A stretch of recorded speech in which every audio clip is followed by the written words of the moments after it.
Hello everyone. आज जो हम थोड़े से सीटेट, यूपीटेट, टी-ट्रिपल-एस-बी और केवीएस के कुछ चाइल्ड पेडागोजी क्वेश्चन करेंगे जो कि हमारे लिए थोड़े रिलायबल होते हैं और थोड़े टफ़ होते हैं एग्ज़ाम्स के थ्रू। इसमें मैं आपको 10 ऐसे क्वेश्चंस बताऊंगी जो कि सीटेट और यूपीटेट और टी-ट्रिपल-एस-बी में पूछे जा सकते हैं आपकी चाइल्ड पेडागोजी के। और ये ऐसे क्वेश्चन होते हैं जो आपको सोचकर समझकर सही से ऑप्शन चूज़ करना पड़ता है, क्योंकि ये क्वेश्चन हमारी चाइल्ड पेडागोजी को एक तरीके से इवेलुएट करते हैं और इसी से पता चलता है कि बच्चे की जो एक पर्टिकुलर टीचर होने वाले टीचर हैं उनकी चाइल्ड पेडागोजी कैसी है। ठीक है, so there is some question about the child pedagogy. The first one is identify an inappropriate factor affecting emotional development. In the sense यहाँ पर वो सिंपली आपसे पूछ रहा है कि एक इमोशनल डेवलपमेंट को इनमें से ऐसा कौन सा फैक्टर है जो इतना इन्फ्लुएंस नहीं करेगा, इतना ज़्यादा अफेक्ट नहीं करेगा. Better schooling, physical health, mental health और फटीग. ठीक है, अब आपसे वो सिंपल पूछ रहा है. ठीक है, अब आप जानते हो कि इमोशनल डेवलपमेंट जो है वो हमारी हर तरीके से बहुत सारी चीज़ों से रिलेटेबल होता है. ठीक है, इन्वायरमेंट से, हमारी ग्रोथ से, हमारे मेंटल हेल्थ से और भी बहुत सारी चीज़ों से क्या होता है, अफेक्ट होता है. ठीक है, अब यहाँ पर वो सिंपल आपसे पूछ रहा है कि ऐसा कौन सा एक इनमें से फैक्टर है जो इतना अफेक्ट नहीं करेगा इमोशनल डेवलपमेंट को. ठीक है, तो बेटर स्कूलिंग फर्स्ट ऑप्शन है. अब आप जानते हैं कि अगर बच्चे को इन्वायरमेंट ही अच्छा नहीं मिल रहा उसकी स्कूलिंग का, तो क्या उसका इमोशनल डेवलपमेंट अच्छा होगा? नहीं, वो फ्रस्ट्रेटेड होगा, वो डरा हुआ हो सकता है. अगर उसको बहुत ज़्यादा स्ट्रिक्ट एनवायरनमेंट वहाँ पर प्रोवाइड हो रहा है या उसको बहुत लीनियंट हो रहा है तो वो लेज़ी हो सकता है. बहुत सारी चीज़ें हैं बेटर स्कूलिंग के अकॉर्डिंग. जो स्कूल है अगर उसका एनवायरनमेंट अच्छा नहीं है तो बच्चे का इमोशनल डेवलपमेंट अफेक्ट करेगा और अच्छे लेवल पे करेगा, ये नहीं कि कम करेगा, ज़्यादा लेवल पे करेगा. Second one is physical health. Physical health अगर आपकी बच्चे की फ़िज़िकल हेल्थ अच्छी नहीं है तो उसका इमोशनल डेवलपमेंट अफेक्ट होगा या नहीं? Okay. Next one is mental health. Mental health क्या है कि जब बच्चा मेंटली ठीक स्टेबल है तो स्टेबल नहीं है तो इमोशनल डेवलपमेंट उसका अफेक्ट करेगा या नहीं. फिर नेक्स्ट वन इज़ फटीग. ठीक है, तो आपको इसमें से ऑप्शन चूज़ करना है जो इमोशनल डेवलपमेंट को ज़्यादा से ज़्यादा अफेक्ट नहीं करेगा. तो हमारा जो राइट आंसर होगा वो होगा फोर्थ, फटीग. क्यों? क्योंकि इस ऑप्शन के थ्रू हम बोल सकते हैं कि इमोशनल डेवलपमेंट इतना अफेक्ट नहीं होगा बाकी अदर देन ऑप्शन. जैसे कि हमारा बेटर स्कूलिंग बहुत ज़्यादा अफेक्ट करता है, अगर इन्वायरमेंट अच्छा नहीं मिलता. फिज़िकल हेल्थ भी करेगा, मेंटल हेल्थ भी करेगा. फटीग एक ऐसा ऑप्शन है कि वो इतना नहीं करेगा इमोशनल डेवलपमेंट को. ठीक है, the next one is according to Piaget which among is the stage of cognitive development in which a child displace object permanence. यहाँ पर वो सिंपली आपसे पूछ रहा है पियाजेट की थ्योरी यानी कॉग्निटिव डेवलपमेंट की जो उसने थ्योरी दी है उसमें उसने 4 स्टेजेस बताई हैं. उन 4 स्टेजेस में से ऐसी कौन सी एक स्टेज है जहाँ पर बच्चे को शो हो जाता है कि जो ऑब्जेक्ट है वो परमानेंट है, वो कहीं नहीं जाएगा. कहाँ उसे ऐसा शो हो जाता है, कौन सी एक स्टेज है? Concrete operational stage, sensory motor stage, pre operational stage, formal operational stage. तो सिंपल यहाँ पर वो आपसे पूछ रहा है कि बच्चे को कब शो होने लग जाता है कि जो मेरे पास पर्टिकुलर ऑब्जेक्ट है, मेरे पास मेरे सामने जो भी है वो नहीं जाएगा कहीं, वो परमानेंट है. तो वो जो बच्चे को एक तरीके से डिस्प्ले होना स्टार्ट हो जाता है वो सेंसरी मोटर स्टेज में ही स्टार्ट हो जाता है. सेंसरी मोटर स्टेज इसके नाम से ही पता चल रहा है कि बच्चा अपने सेंस के थ्रू अपने आसपास के एनवायरनमेंट को अडेप्ट करता है, उससे नई नई चीज़ों को सीखता है. किसके थ्रू? अपने सेंसेस के थ्रू आसपास के एनवायरनमेंट की नॉलेज गेन करता है. ठीक है, जैसे कि मैंने इस पर्टिकुलर इमेज में दिखाया हुआ है कि सेंसरी मोटर स्टेज जो होती है वो बर्थ टू 2 ईयर्स होती है, जिसमें बच्चे को पता चल जाता है कि जो मेरे सामने ये ऑब्जेक्ट है, जैसे इस बच्चे ने अपने हाथ में वाटर ग्लास ले रखा है तो वो उसे शो हो जाता है कि ये जो मेरे हाथ में ग्लास है ये परमानेंट है, ये कहीं नहीं जाएगा. सेकेंड स्टेज में प्री ऑपरेशनल स्टेज होती है जो कि 2 to 7 ईयर्स होती है. यहाँ पर बच्चे को पर्टिकुलर उस जो भी ऑब्जेक्ट है उन सब के लिए नाम, उसके बारे में सोचना, उसको क्या कहते हैं, वो सारी चीज़ें वो अडेप्ट करने लग जाता है. कंक्रीट ऑपरेशनल स्टेज बहुत अच्छी स्टेज होती है जहाँ पर बच्चे को हर चीज़ में डिफ्रेंशिएट करना आ जाता है, उसको समझ में आने लगता है कि क्वांटिटी लॉजिकल थिंकिंग से रिलेट होती है ये stage. And the last one is formal operational stage, जहाँ पर बच्चा पूरी तरीके से कैपेसिटी उसकी एक फॉर्मल लाइफ के लिए स्टार्ट हो जाती है। Next question is in comparative growth curves which one is correct about females. ठीक है, यहाँ पर वो सिंपली आपसे पूछ रहा है जो हमारा कंपैरेटिव ग्रोथ कर्व होता है, यानी कि हम कभी बहुत अच्छे से डेवलप करते हैं किसी एज में, तो किसी एज में हम बहुत ज़्यादा लीनियंट हो जाते हैं, मतलब बहुत ज़्यादा लीनियंट नहीं इन द सेंस कि किसी एज में हमारा जो डेवलपमेंट होता है वो तो एट द पीक होता है और किसी में बहुत ज़्यादा स्लो होता है और किसी किसी में बिल्कुल स्टेबल होता है। तो ऐसा क्यों होता है? और यहाँ पर वो सिंपली पूछ रहा है आपसे क्वेश्चन कि ये जो कंपैरेटिव ग्रोथ कर्व होता है ये फीमेल के लिए कैसा है, which one is correct about females. Females के बारे में इनमें से कौन सा एक ऑप्शन है जो कंपैरेटिव ग्रोथ को शो करता है? Develop more rapidly than males during this first 6 years and more slowly 3 after. Second one is develop more rapidly than males, develop more slowly than males, develop at the same rate as males. यहाँ पर वो simply आपसे पूछ रहा है जो comparative growth curve है females के लिए वो उनमें से कौन सा एक ऑप्शन ठीक है। तो जैसे कि हम सब जानते हैं जो फीमेल्स होती हैं वो develop more rapidly than males during the first 6 years and more slowly than 3 after. ऐसा होता है कि जब पर्टिकुलर जो देखा जाता है कि जो पर्टिकुलर गर्ल्स होती हैं वो जल्दी एडोलसेंस की एक स्टेज में आ जाती हैं और जल्दी मैच्योर हो जाती हैं रेदर देन बॉयज़। और 6 years इसका जो राइट आंसर होगा वो फर्स्ट ऑप्शन होगा। क्यों? क्योंकि सेकेंड वाला आपको पढ़ के ही पता चल रहा होगा, develop more rapidly than males. ऐसा तो होता नहीं है कि पूरी ही लाइफ उनका जो कर्व है वो रैपिड रहता है मेल से डेवलप होने में, नहीं है। डेवलप मोर स्लोली नहीं, develop at the same rate से दोनों का होता नहीं है। तो the right one is develop more rapidly than males during the first 6 years and more slowly 3 after। ठीक है, तो इसका राइट आंसर जो होगा वो होगा फर्स्ट। ठीक है, next one is develop a good interpersonal relationship starts in which stage of Kohlberg's theory of moral development.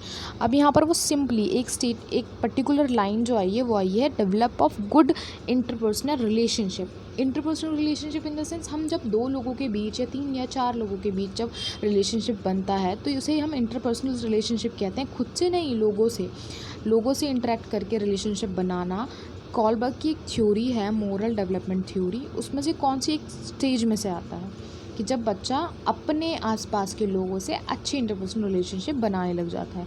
Stage 3, stage 4, stage 5 और स्टेज 6। तो पहले तो स्टेजेस पढ़ लेते हैं कौन कौन सी है।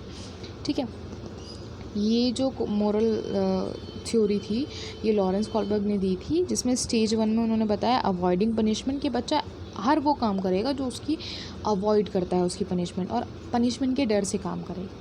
सेकेंड स्टेज में एमिंग एट अ रिवॉर्ड, वो इसलिए काम करेगा कि आप उसको एम करोगे। आप उसका क्या एम है? उसका एम ये है कि आप उसे रिवॉर्ड करोगे, आप उसे कुछ गिफ्ट, आप उसे पर्टिकुलर जो भी वो एक काम कर रहा है उसको रिवर्ट मिलेगा, उसका कुछ भी रिवॉर्ड मिलेगा। ठीक है, third is good boy and good girl attitude. ठीक है, इसमें क्या करता है बच्चा गुड बॉय और गुड गर्ल का जैसा एटीट्यूड अपना ले लेता है।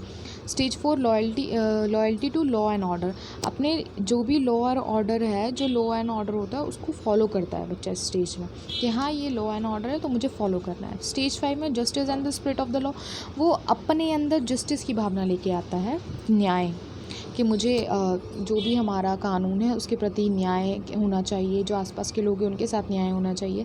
The last stage is universal principle of ethics, ये सबसे टफेस्ट स्टेज होती है लॉरेंस कॉलबर्ग के अकॉर्डिंग, क्योंकि इस मॉरल स्टेज पे बहुत कम लोग पहुंच पाते हैं, क्योंकि ये यूनिवर्सल प्रिंसिपल ऑफ एथिक्स होता है जहाँ पर इंसान को पता होता है कि जो मेरे मॉरल वैल्यूज़ हैं और एथिक्स हैं वो इम्पॉर्टेंट है, और वो मतलब वो अपने मॉरल वैल्यूज़ के लिए काम करता है। ठीक है, और तो इसमें जो हमारा क्वेश्चन था वो क्वेश्चन पूछा गया था कि कौन सा ऐसी एक पर्टिकुलर स्टेज है जहाँ पर इंटरपर्सनल रिलेशनशिप, तो जैसे कि हमने देखा कि यहाँ पर थर्ड स्टेज में गुड बॉय और गुड गर्ल का एटीट्यूड वो अपनाता है। वो क्यों अपनाएगा? वो यही सोसाइटी को शो करने के लिए कि मेरे जो इंटरपर्सनल रिलेशनशिप है वो अच्छे हैं, तो इसीलिए स्टेज 3 में good boy and good girl का एटीट्यूड वो लेता है। यानी इसका आंसर जो होगा वो होगा स्टेज 3, जिसमें कि वह इंटरपर्सनल रिलेशनशिप क्रिएट करता है अच्छे। Next question is thinking processes is children are not based upon. अब ये बहुत इजी और अच्छा क्वेश्चन पूछा जा रहा है कि एक बच्चे का सोचना किस चीज़ पे बेस नहीं करता। आप याद रखिएगा, नॉट लगाया गया है क्योंकि हम क्या करते हैं, हम नोट नहीं देखते और हम जल्दी से जो भी हमें माइंड में आता है हम जल्दी से टिक कर देते हैं। बट क्वेश्चन को केयरफुली पढ़ें, क्योंकि क्वेश्चन में बहुत सारी चीज़ें घुमा कर दी होती हैं। Thinking process in children are not based upon, किस पे बेस्ड नहीं करता, मैनिफेस्टेशन पे, इमिटेशन पे, परसेप्शन पे, लॉजिक एंड रीजनिंग पे, तो किस पे नहीं करता। ठीक है, अब हमें पता है कि बच्चा इमिटेट करके तो सीखता है, मैनिफेस्टेट करके भी सीखता है, लॉजिक और रीजनिंग से भी सीखता है, तो किस पे डिपेंड नहीं करता बच्चे का थिंकिंग प्रोसेस, वो परसेप्शन पे डिपेंड नहीं करता। लॉजिक के अंदर रीजनिंग इन द सेंस कि वो लॉजिक लगाएगा कि सच में ये चीज़ है या नहीं है, या जो भी मैं क्वायरी मेरे पास है उसको कैसे सॉल्व करना है। इमिटेट करके देखता है कि बच्चा ऑब्जर्व करता है कि हाँ, अगर यही प्रॉब्लम है किसी और के पास, या मेरे दोस्त के पास, या मेरी मम्मी के पास, या किसी के पास वो प्रॉब्लम, वो सेम कंडीशन है, तो जो उन्होंने किया मैं भी वही करूँगा। तो इसलिए इसका आंसर जो होगा वो होगा perception. Next one is which of the following is the personality trait of a deprived child. अब यहाँ पर बहुत अच्छा क्वेश्चन पूछा गया है। जो डिप्राइव्ड चाइल्ड होते हैं, जो डिप्राइव्ड चाइल्ड होते हैं, उनकी पर्सनालिटी का एक कौन सा कैरेक्टरिस्टिक होता है, या उनका कैसी पर्सनालिटी होती है। The feeling of insecurity and neuroticism are found in greater quantity and the self respect is negative. Okay, कि उसमें बहुत ज़्यादा बच्चे में फीलिंग इनसिक्योरिटी होती है, ठीक है, वो उसमें बहुत ज़्यादा क्वांटिटी में self respect, negative self respect पाई जाती है। They have less time respective, और उसके मतलब उसमें कम टाइम पर्सपेक्टिव होता है। Deprivation restrict cognitive development and imbalance motivational force of the children. Deprivation क्या करता है, बच्चे का जो कॉग्निटिव डेवलपमेंट है उसको इम्बैलेंस कर देता है, उसकी मोटिवेशनल फोर्स को ख़त्म कर देता है। ठीक है, नेक्स्ट है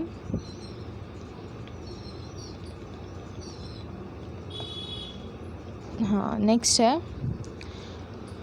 deprive children have no motivational instinct, कि डिप्राइव चिल्ड्रन जो होता है उसकी कोई मोटिवेशनल इंस्टिंक्ट ही नहीं होती है। तो इसका जो आंसर होगा राइट वो होगा थर्ड, क्योंकि डिप्रिवेशन क्या करता है, कॉग्निटिव डेवलपमेंट को इम्बैलेंस कर देता है, उसकी मोटिवेशनल जो फोर्सेस उसे मिल रही होती हैं वो कहीं ना कहीं खो जाती हैं, वो उसे रोक देता है, जिसकी वजह से बच्चे की ज़्यादा मोटिवेशनल जो इंस्टिंक्ट होती है वो काम नहीं करती। ठीक है, concept of curriculum flexibility was introduce to benefit. अब सबसे अच्छा क्वेश्चन पूछा गया है, और ये आई थिंक DSSB में भी पूछा गया था 2019 के नवंबर में। ठीक है, concept of curriculum flexibility was introduce to benefit. यहाँ पर वो सिंपली आपसे पूछ रहा है कि ऐसा कौन सा एक मतलब किस कंसेप्ट के लिए हमारे जो करिकुलम फ्लेक्सिबिलिटी है वो इंट्रोड्यूस की गई है, किन लोगों के लिए, किन बच्चों के लिए, डिसेबल चिल्ड्रन के लिए, मदरसास एंड मकताब्स के लिए, scheduled caste and scheduled tribes के लिए, और अदर बैकवर्ड सेक्शन के लिए। तो यहाँ पर वो सिंपली पूछ रहा है कि जो हमारे कंसेप्ट, जो हमारा करिकुलम फ्लेक्सिबिलिटी है, जो करिकुलम फ्लेक्सिबिलिटी हमारा किया जाता है, जो हमारे करिकुलम को एक फ्लेक्सिबिलिटी दी जाती है, वो किन को बेनिफिट पहुंचाने के लिए की जाती है। डिसेबल चिल्ड्रंस के लिए, मदरसास एंड मकतब्स के लिए, scheduled caste, scheduled tribes and other backward section के लिए। तो इसका जो आंसर होगा वो होगा डिसेबल चिल्ड्रन। क्यों, हमारे कंसेप्ट में, हमारे करिकुलम में जो पर्टिकुलर एक फ्लेक्सिबिलिटी दी गई है, एक्सटेंड दिया गया है, एक्स्ट्रा टाइम दिया गया है सिलेबस को कवर अप करने का, या फिर जो भी पर्टिकुलर थोड़ी इजी एक्टिविटीज़ दी गई हैं वो सारी डिसेबल चिल्ड्रन के लिए दी गई हैं। तो इसीलिए जो हमारे करिकुलम में फ्लेक्सिबिलिटी है वो किन को बेनिफिट पहुंचाने के लिए दी गई है, डिसेबल चिल्ड्रन को। ठीक है, next one is propounder of collective counselling. यहाँ पर वो पूछ रहा है जो कलेक्टिव काउंसलिंग है वो किसने दी, थॉर्न ने दी, रॉजर्स ने दी, विलियमसन ने दी, नन ऑफ दैम। तो इसका जो आंसर होगा वो होगा थॉर्न, क्योंकि उन्होंने ही कलेक्टिव काउंसलिंग के बारे में बात की और उन्होंने ये बताया है this is the type of the counselling which requires individuals with a similar और same mental disorder put together.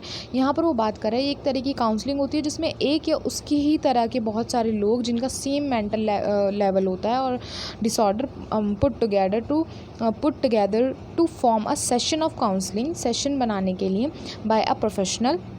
It has got both the positive and negative outcomes, और इसके पॉजिटिव आउटकम्स भी निकलते हैं और नेगेटिव भी निकलते हैं। और ये दी किसने है आपको याद रखनी है, ये दी है थॉर्न ने। ठीक है, next one is was a Swiss psychologist and is also known as the father of child psychology. यहाँ पर एक स्विस साइकोलॉजिस्ट हैं, ठीक है, और उन्होंने वो फादर ऑफ चाइल्ड साइकोलॉजी भी कहलाए जाते हैं। वो कौन है, ठीक है, यहाँ पर ये पूछा गया है। तो option are Pavlov, Kohler, Jean पियाजे और रूसो। तो हमारा जो आंसर होगा वो होगा जीन पियाजेट। जीन पियाजेट एक आपने पता है जीन पियाजेट की कॉग्निटिव डेवलपमेंट की भी थ्योरी दी गई है और इन्हीं को फादर ऑफ चाइल्ड साइकोलॉजी कहा जाता है और साथ ही साथ ये एक स्विस साइकोलॉजिस्ट थे। तो इसका आंसर जो होगा वो होगा Jean Piaget. In which theory of development the child first learn to control his head and arms and then control the legs. यहाँ पर बहुत अच्छा क्वेश्चन ये पूछा गया और ये बार बार पूछा जाता है और ये आपके डेवलपमेंट ऑफ जो आपके प्रिंसिपल ऑफ डेवलपमेंट है उसमें से principle of development and growth है उसमें से ये क्वेश्चन बहुत बार पूछा जाता है। ठीक है, यहाँ पर वो बात कर रहा है in which theory of development the child first learn to control his head and arms and then control the legs. यहाँ पर वो पूछ रहा है कि ऊपर से नीचे तक जब बच्चा अपने आप को कंट्रोल कर सकता है, इन द सेंस जब छोटा बच्चा होता है सबसे पहले वो अपना सर कंट्रोल करना सीखेगा, फिर वो अपनी आर्म्स कंट्रोल उनको मूव करना सीखता है, फिर अपने लेग्स को चलाना सीखता है और चलना सीखता है। तो ये जो डेवलपमेंट है, the kind of development is this, ये कौन सा है? ठीक है, ये कौन सी एक थ्योरी का डेवलपमेंट है? ठीक है, तो from general to special, theory of development, direction, the principle of growth and development, the principle of symmetry of the order of growth और ऑर्डर ऑफ डेवलपमेंट। तो इसका जो राइट आंसर होगा वो होगा the principle of growth and development. जैसे कि मैंने अभी बताया, the principle of growth and development हम पढ़ते हैं, हम डेवलपमेंट और ग्रोथ के प्रिंसिपल्स पढ़ते हैं, उनमें से हमने एक प्रिंसिपल पढ़ा होगा सेफालोकॉर्डल, जो कि कहाँ से स्टार्ट होता है? सर से लेकर पैर तक। सेफालोकॉर्डल द सेंस सबसे पहले बच्चा अपना सर संभालेगा, अपना हेड संभालेगा, फिर अपनी आर्म्स पे आएगा कि वो अपनी आर्म्स को अच्छे से मूव करना सीखता है। द नेक्स्ट वन इज़ कि वो चलना सीखता है। ठीक है, तो ये जो एक ऊपर से ड्राइव होता हुआ नीचे डेवलपमेंट आता है, इसी को हम the principle of growth and development कहते हैं। ठीक है, और ये हमारा सेफालोकॉर्डल भी कहलाया जाता है। अगर आप पर्टिकुलर उस थ्योरी में पर्टिकुलर आप हमारे डेवलपमेंट के प्रिंसिपल्स पढ़ेंगे तो आपको उसमें एक ऑप्शन मिलेगा सेफालोकॉर्डल, जो कि सर से लेकर ऊपर नीचे तक बच्चे का डेवलपमेंट होता है, उसी को कहा जाता है। तो इसका राइट आंसर जो होगा वो होगा the principle of growth and development. ठीक है, next one is the gifted child is one who is specific in the quantity of his production rate and quality. This statement is given by यहाँ पर पूछ रहा है जो gifted children होता है वो पर्टिकुलर अपनी क्वांटिटी में, अपने प्रोडक्शन में, अपने रेट और क्वालिटी में एक तरीके से फिक्स होता है, स्पेसिफाई होता है। तो बताओ ये स्टेटमेंट किसने दी है? ठीक है, तो यहाँ पर वो सिंपल पूछ रहा है कि किसने दी है, तो ये जो दी है वो दी है R.W.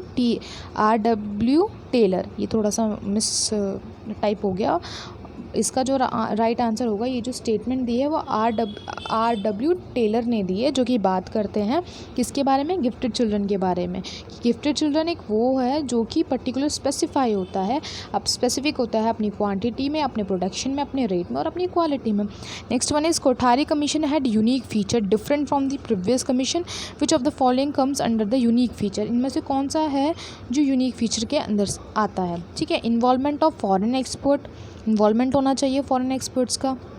अच्छा, related to a specific sector of education, okay, considered education as the pivot of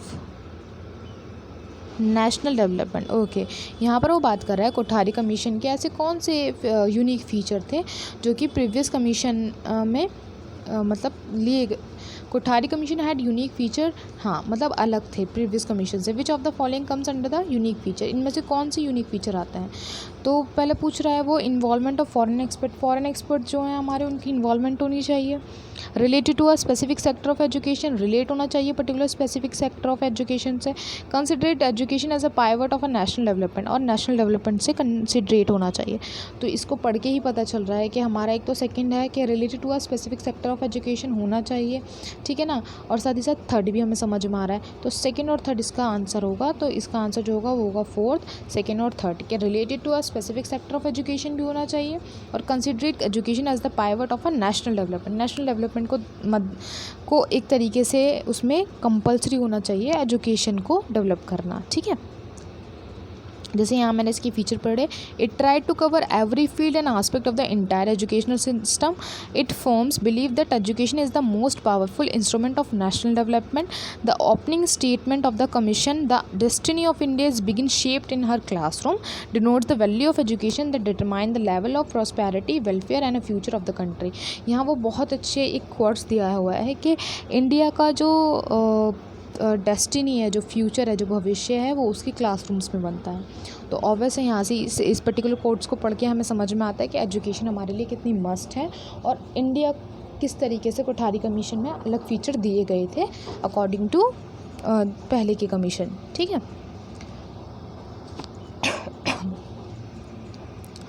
which of the following is not an element of counselling. अब यहाँ पर वो सिंपल पूछ रहा है कि बताओ काउंसलिंग का एलिमेंट नहीं है इनमें से एक। इंटरव्यू, कॉन्फिडेंस, प्रोफेशनल ग्रोथ और कम्युनिकेशन। ठीक है। तो जब हम काउंसलिंग करते हैं तो वहाँ पर पर्टिकुलर एक प्रोफेशनल होता है आपके सामने। ठीक है। आप जो भी होता है, जो एक पर्टिकुलर इंसान होता है जो काउंसलिंग लेने के लिए जा रहा है, वो बैठा हुआ होता है। ठीक है। तो वहाँ पर वो बात कर रहा है कि ऐसा कौन सा एलिमेंट है जो काउंसलिंग में ज़रूरी नहीं है, जो है ही नहीं। इंटरव्यू, कॉन्फिडेंस, प्रोफेशनल ग्रोथ और कम्युनिकेशन। अब आप पर्टिकुलर अगर आप जा रहे हो काउंसलिंग में कहीं, तो आप जो काउंसलर होगा वो पर्टिकुलर जो भी उससे काउंसलिंग लेने आया है वो उससे पूछेगा कुछ सवाल, इंटरव्यू करेगा, उससे कुछ पूछेगा। ज़रूरी नहीं एक प्रॉपर फॉर्मल वे में इंटरव्यू करेगा, बट उससे कुछ चीज़ें पूछेगा कि हाँ आपकी क्या प्रॉब्लम है, या जो भी उससे रिलेटेड है वो चीज़ें वो पूछेगा। कॉन्फिडेंस ज़रूरी है, ऑब्वियस है। जो काउंसलर है उसको कॉन्फिडेंस होना चाहिए अपनी पर्टिकुलर एजुकेशन स्किल्स पे, अपनी काउंसलिंग पे, तभी वो सामने वाले की प्रॉब्लम को दूर कर सकता है। प्रोफेशनल ग्रोथ ओके, और कम्युनिकेशन। अब कम्युनिकेशन ज़रूरी है इसमें, क्यों काउंसलिंग में कम्युनिकेशन क्यों ज़रूरी है? क्योंकि जिससे कम्युनिकेशन हो रहा है, एक तो काउंसलर है और जो काउंसलिंग ले रहा है उससे भी तो कम्युनिकेशन होना चाहिए। अगर सिर्फ काउंसलर ही बोलता रहेगा, वन साइड कम्युनिकेशन होगा, तो क्या वो प्रॉपर रहेगा? उससे क्या काउंसलर को पता चल पाएगा कि सामने वाले को क्या प्रॉब्लम है? नहीं ना। तो कम्युनिकेशन उसमें अच्छा होना चाहिए, उसमें कॉन्फिडेंस होना चाहिए। वो इंटरव्यू भी थोड़ी सा एक एलिमेंट है उसमें, ठीक है, लेकिन प्रोफेशनल ग्रोथ नहीं है। तो इसका जो आंसर होगा वो होगा प्रोफेशनल ग्रोथ। ये काउंसलिंग अलाउ नहीं करती इस एलिमेंट को कि प्रोफेशनल ग्रोथ होगी। ठीक है ना। As per Freud 3 types of mind are conscious, unconscious and, यहाँ पर सिंपल पूछ रहा है जो साइकोसेक्सुअल थ्योरी है फ्रॉइड की।